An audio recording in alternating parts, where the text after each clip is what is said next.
श्री सुखदेव जी कहते हैं, जैसे शरीरधारियों की 6 इंद्रियां होती हैं, वैसे ही नहुस के 6 पुत्र थे।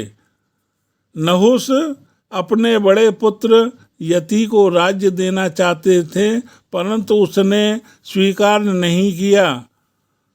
एक बार इंद्र पत्नी सची से सहवास करने की चेष्टा करने के कारण नहुस को ब्राह्मणों ने इंद्र पद से गिरा दिया और अजगर बना दिया। तब राजा के पद पर ययाति बैठे।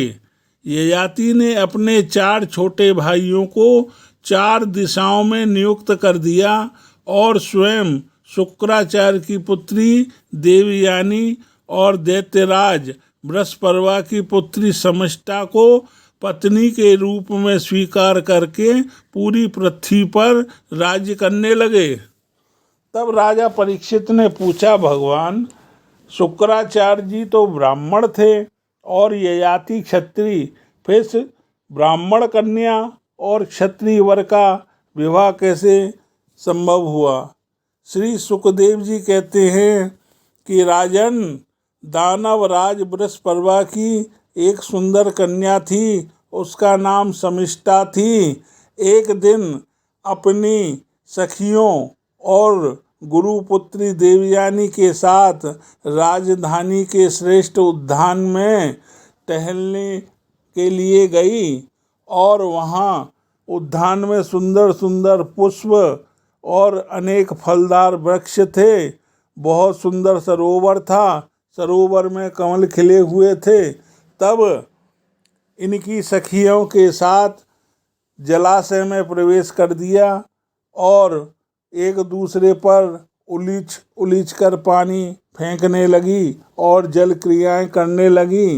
इस प्रकार इनको बहुत समय बीत गया। तब उधर रखवालों ने सूचना दी कि दुर्वासा ऋषि इसी ही ओर आ रहे हैं। तो इस बात को सुनकर सब नग्न अवस्था में भय से कांपने लगी कि कहीं ऋषि ने उन्हें इस अवस्था में देख लिया तो कहीं श्राप न दे दें। भय बस सभी सखियों ने जो हाथ में लगा वही कपड़ा जल्दी जल्दी पहन लिया। अनजाने में देवयानी ने समिष्टा के रेशमी वस्त्रों को धारण कर लिया। इससे समिष्टा क्रोध के मारे आग बबूला हो गई और क्रोधित होकर देवयानी से कहने लगी, भिखारिन, तू हमेशा मेरे रेशमी वस्त्रों और बहुमूल आभूषणों को देखकर मन ही मन कुढ़ती है। क्या मुझे इस बात का पता नहीं? जैसे कौए और कुत्ते हमारे दरवाजे पर रोटी के टुकड़ों के लिए बैठे बैठे प्रतीक्षा करते हैं, क्या तुम लोग भी हमारे घरों की ओर अपने भोजन के लिए नहीं ताकती? समिष्टा ने उन्हें कड़ी कड़ी बात कहकर देवयानी का तिरस्कार किया।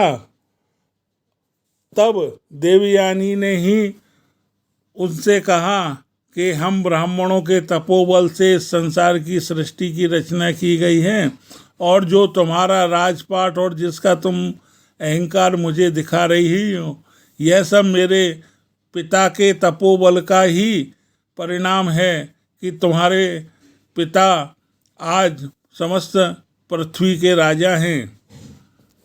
हम श्रेष्ठ भृगुवंशी हैं और तुम्हारे पिता प्रथम तो असुर हैं, फिर हमारे शिष्य।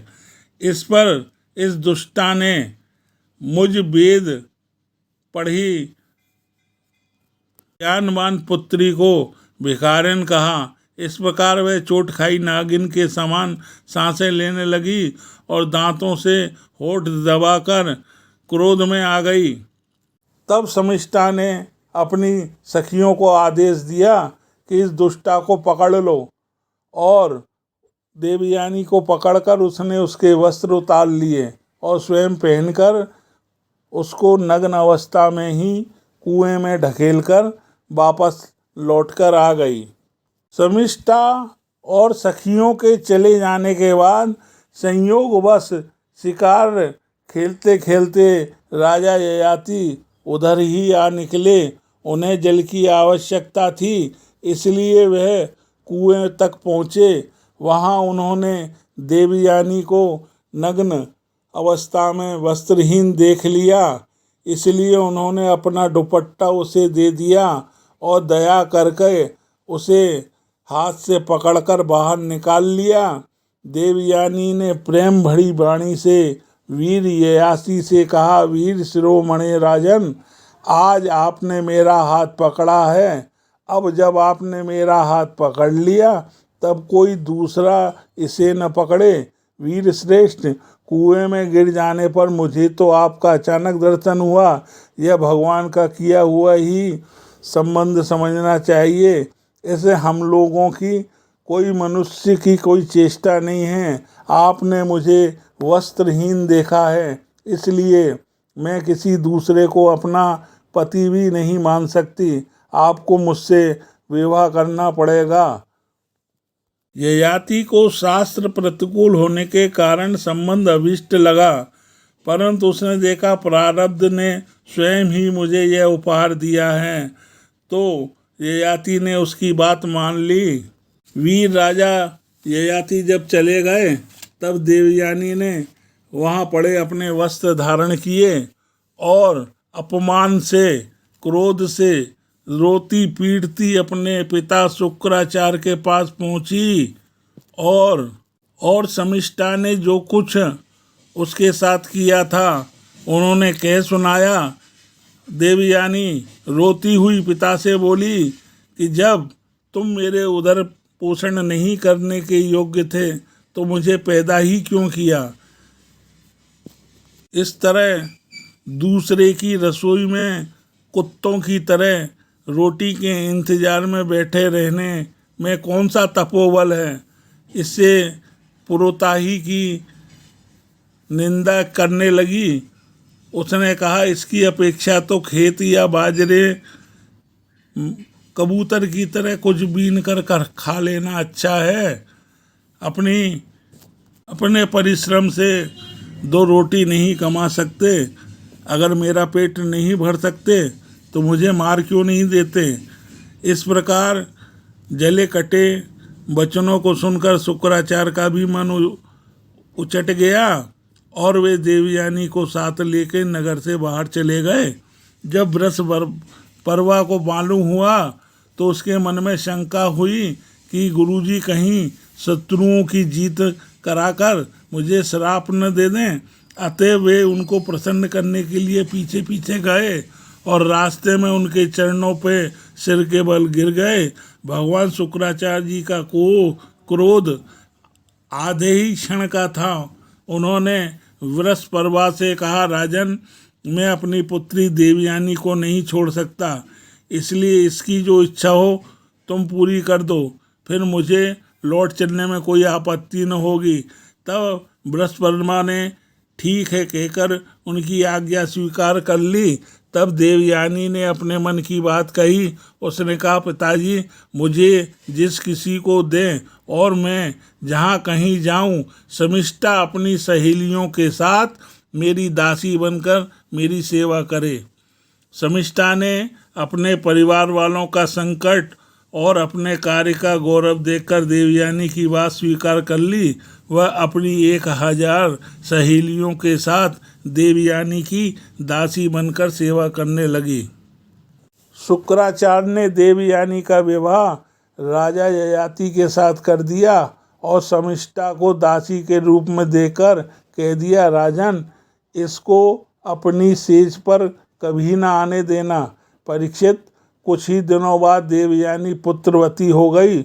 उसको पुत्रवती देखकर एक दिन शमिष्ठा ने भी अपने ऋतुकाल में देवयानी के पति ययाति से एकांत में सहवास की याचना की। शमिष्ठा की पुत्र के लिए प्रार्थना धर्म संगत है। यह देख के धर्मज्ञ राजा ययाति ने शुक्राचार्य की बात याद रहने पर भी निश्चय किया कि समय पर प्रारब्ध के अनुसार जो होना है हो जाएगा।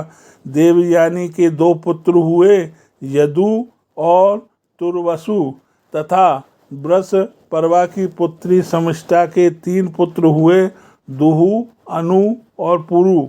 जब मालिनी देवयानी को मालूम हुआ कि समिष्टा को तो मेरे पति के द्वारा ही गर्भ रहा है, तो वह क्रोध से बेसुध होकर अपने पिता के घर चली गई।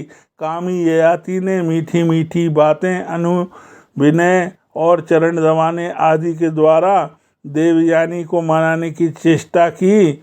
उसके पीछे पीछे वहां तक गए, परंतु मना न सके। शुक्राचार्य ने क्रोध में भरकर ययाति से कहा, तू अत्यंत स्त्री लंपट, मंद बुद्धि और झूठा है। जा, तेरे शरीर में यह बुढ़ापा आ जाए जो मनुष्यों को कुरूप कर देता है, फिर देखते हैं कि तू वृद्ध अवस्था में समिष्टा के पास कैसे जाता है। ऋषि के श्राप से ययाति तुरंत वृद्ध हो गए। तो इस प्रकार देवयानी कहने लगी, पिताजी, ये समिष्टा के पास जाने के तो योग्य नहीं रहे, अब यह मेरे भी योग्य नहीं रहे। पुत्री के कहने पर शुक्राचार्य जी ने कहा, ठीक है, जाओ। जो प्रसन्नता से तुम्हें अपनी जवानी, अपना यौवन दे दे, तो तुम उससे बुढ़ापा बदल लो। और ऐसी व्यवस्था कर दी जिससे राजधानी में आकर ययाति ने अपने बड़े पुत्र यदु से कहा, बेटा, तुम अपनी जवानी मुझे दे दो। अपने नाना का दिया हुआ यह बुढ़ापा तुम स्वीकार कर लो, क्योंकि मेरे प्यारे पुत्र, मैं अभी विषयों से तृप्त नहीं हुआ हूँ, इसलिए तुम्हारी आयु लेकर मैं कुछ वर्षों तक और आनंद भोगूंगा। यदु ने कहा, पिताजी, बिना समय के ही प्राप्त हुआ आपका बुढ़ापा लेकर तो मैं जीना भी नहीं चाहता, क्योंकि कोई भी मनुष्य जब तक विषय सुख का अनुभव नहीं कर सकता तब तक उसे वैराग्य नहीं होता। इस प्रकार उनके पुत्र तुर्वसु, दुहु और अनु ने भी पिता की आज्ञा अस्वीकार कर दी। कहने लगे, पिता, आपने तो कुछ वर्षों तक जवानी का सुख भोगा है, क्या हम सीधे ही ब्रह्मचर्य के बाद वृद्धावस्था को ग्रहण कर लें? इस प्रकार हमें इस जीवन का सुख आनंद तो मिलेगा ही नहीं। और उसके सभी पुत्रों ने अपना यौवन उसको देने से मना कर दिया। तब ययाति ने अवस्था में सबसे छोटे किंतु गुणों में बड़े पुत्र पुरु को बुलाकर पूछा, कहा, बेटा, तुम्हारे सभी बड़े भाइयों ने उल्टी ही बात कही है, लेकिन तुम्हें अपने भाइयों के समान मेरी बात टालनी नहीं चाहिए। पुरु ने कहा, पिताजी, पिता की कृपा से ही मनुष्य को परम पद की प्राप्ति हो सकती है। वास्तव में पुत्र का शरीर पिता का ही दिया हुआ है। ऐसी अवस्था में कौन है जो इस संसार में पिता के उपकारों को बदला चुका सके। उत्तम पुत्र तो वह है जो पिता के मन की बात बिना कहे ही मान ले। जो पिता की आज्ञा का पालन नहीं करता उसको तो पुत्र कहना ही भूल है। आखिर पिता का मलमूत्र ही तो संतान है। इस प्रकार कहकर पुरु ने बड़े आनंद से अपने पिता का बुढ़ापा स्वीकार कर लिया और राजा ययाति को अपनी जवानी देकर पूर्ववत विषयों का सेवन करने लगे। वे 7 द्वीपों के एक छत्र सम्राट थे। इस प्रकार राजा ययाति देवयानी के साथ अनेक वर्षों तक भोग करते रहे और स्त्री प्रसंग और विषयों का भोग करते करते जब उनके अधपतन पर दृष्टि गई तब उन्हें बड़ा वैराग्य हुआ और अपने प्रिय पत्नी देवयानी से उन्होंने कहा कि पृथ्वी में मेरे समान विषयी कोई नहीं होगा। मैंने देखा एक बकरा था, वह वन में अकेला ही अपने को प्रिय लगने वाली वस्तुएं ढूंढता हुआ घूम रहा था। उसने देखा कि अपने कर्मवश एक बकरी कुएं में गिर पड़ी है। वह बकरा बड़ा कामी था। सोचने लगा, इस बकरी को किस प्रकार कुएं से निकाला जाए उसने अपने सींग से कुएं के पास की धरती खोद डाली और रास्ता तैयार कर लिया। जब वह सुंदरी बकरी कुएं से निकली तो उसने उस बकरे से ही प्रेम करना चाहा। यह बकरा हष्ट-पुष्ट जवान बकरियों को सुख देने वाला था। जब दूसरी बकरियों ने देखा कि कुएं में गिरी हुई बकरी ने इसे अपना प्रेम पात्र चुन लिया है, तब उन्होंने भी उसी को अपना पति बना लिया। वे पहले से ही पति की तलाश में थी। इस बकरे के सिर पर कामरूप पिशाच सवार था। वह अकेला ही बहुत सी बकरियों के साथ विहार करने लगा, अपनी सुध बुध खो बैठा।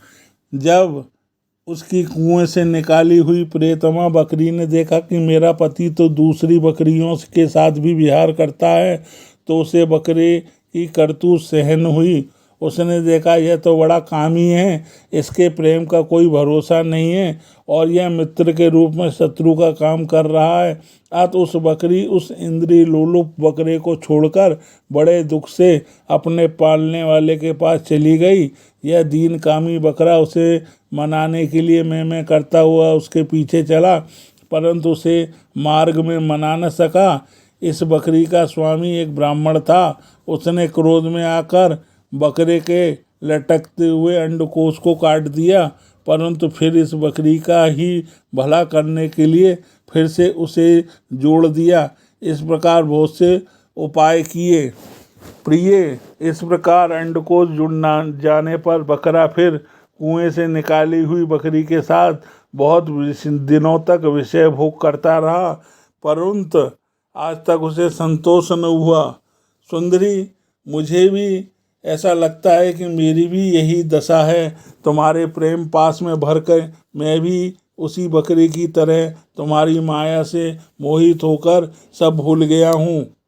मंद बुद्धि लोग बड़ी कठिनाई से इसका त्याग कर सकते हैं। शरीर बूढ़ा हो जाता है, पर तृष्णा नित्य नवीन ही होती है। अतः जो अपना कल्याण चाहता है उसे शीघ्र से शीघ्र इस तृष्णा भोग वासना का त्याग कर देना चाहिए। और तो और अपनी माँ, बहन, कन्या के साथ भी अकेले एक आसन पर सटकर नहीं बैठना चाहिए। इंद्रियां इतनी बलवान हैं कि बड़े बड़े विद्वानों को विचलित कर देती हैं। इस प्रकार ययाति को आत्मज्ञान होने पर उन्होंने अपने पुत्र पुरु को बुलाया और उसे उसकी जवानी लौटा दी और उससे अपना बुढ़ापा ले लिया। उनके चित्त में कोई भी वासना नहीं रह गई थी। यद्यपि राजा ययाति ने बहुत वर्षों तक इंद्रियों के विषयों का सुख भोगा था, परंतु जैसे पंख निकल जाने पर पक्षी अपना घोंसला छोड़ देता है, वैसे ही उन्होंने एक ही क्षण में सब कुछ छोड़ दिया। वन में जाकर राजा ययाति ने समस्त आसक्तियों से छुट्टी पा ली और आत्म साक्षात्कार होने के कारण भगवान वासुदेव की भक्ति प्राप्त की और बड़े बड़े भगवान के प्रेमी संतों की कृपा प्राप्त की। देवयानी भी पदार्थों की आसक्ति को त्याग कर भगवान श्री कृष्ण में तन्मय होकर शरीर का परित्याग कर दिया। वह भगवान को प्राप्त हो गई। उसने भगवान को नमस्कार करके कहा, समस्त जगत के रचयिता, सर्वांतरयामी, सबके आश्रय स्वरूप सर्वशक्तिमान भगवान वासुदेव को नमस्कार है। जो परम शांत और अनंत तत्व है उसे मैं नमस्कार करती हूँ। इस प्रकार मैंने राजा ययाति के और देवयानी के चरित्र को आप लोगों को सुनाया। जय श्री कृष्ण। राधे राधे।